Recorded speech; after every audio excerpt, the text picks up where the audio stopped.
Private Patrick James Cavanaugh was born on August 19, 1895 to parents Bartholomew or Bartley and Bridget Cavanaugh, who both moved to America from Ireland. He was born in Amesbury, but at the time of World War I, his parents were living in 104 Railroad Street, Methuen. Private Cavanaugh began fighting in the trenches in early 1918 and served until the armistice was signed on November 11, 1918, signifying the end of the Great War. He fought in the 103rd Infantry Regiment during his time on the Western Front. The 103rd Infantry Regiment fought in the Civil War, World War I, and World War II, and was deactivated after that.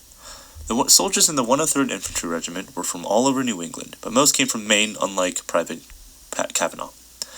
The infantry regiment was placed under the 52nd Infantry Brigade under the 26th Infantry Division. The 52nd Infantry Brigade never lost territory on either defensive or offensive, and it was said to make the no-man's land Yankee land.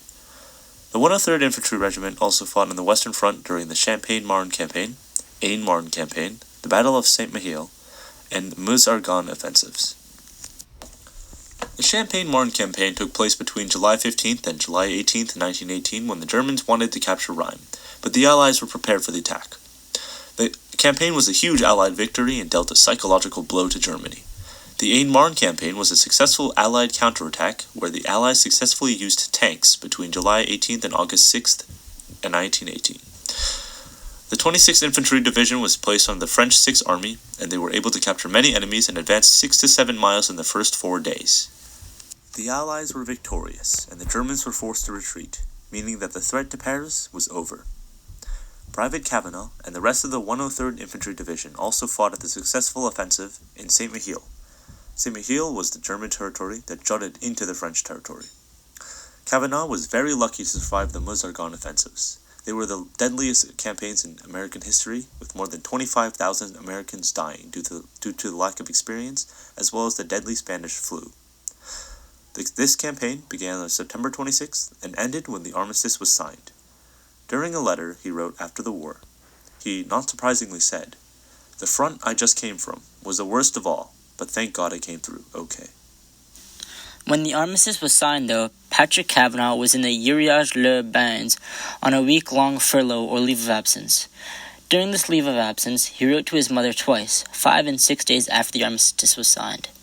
He said he came through the war without a scratch, which was very rare, especially considering the campaigns he was a part of. He also described what he was doing when he was given the furlough. It was Sunday morning, and our battalion was attacking. Our company was supporting the attacking party.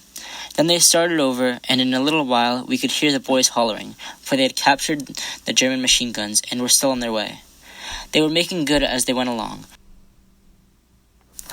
I and another fellow were sent ahead to get in touch with the attacking party. That we did all right. But on our way back, the Boche machine gunners got their eyes on us.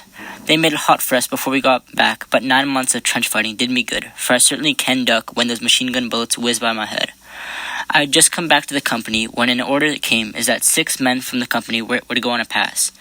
How I happened to be one of the lucky ones is more than I can tell you. So we started for the rear. The Germans were shelling out the rear, but we got back all right. We hiked all afternoon, and that night we arrived in one of the most historical cities of the war. We were given a place to rest that night. When he woke up, he heard bells ringing, bands playing. Everybody was happy, for the Germans had signed the armistice. In the second letter, he described how beautiful Uriage is, as the mountains were all covered with snow, and not a bit of snow where we are. He thought the place was so beautiful he would like to spend a month there. Patrick Cavanaugh also mentioned E. Turkett.